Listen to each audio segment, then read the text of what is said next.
Explain the multiple pulse modulation. In the previous section, we discussed about the single pulse modulation. In this section, we'll discuss the multiple pulse modulation. In this technique, several equidistant pulses per half cycle are used.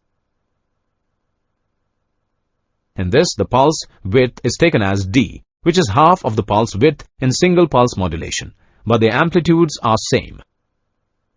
Thus, the RMS value of both pulses are calculated as.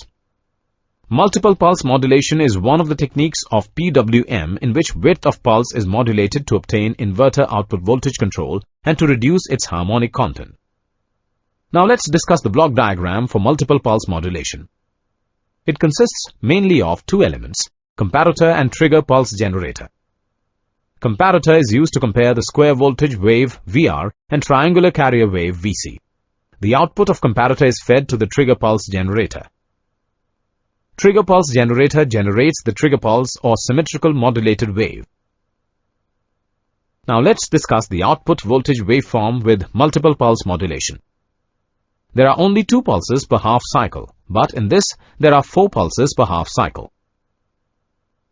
The triggering pulse for thyristor is generated at the point of intersection of carrier and reference signal waves. FC and F are the frequencies in Hertz for carrier and reference signal respectively. The number of pulse generated per half cycle can be determined as. Now let's summarize the multiple pulse modulation.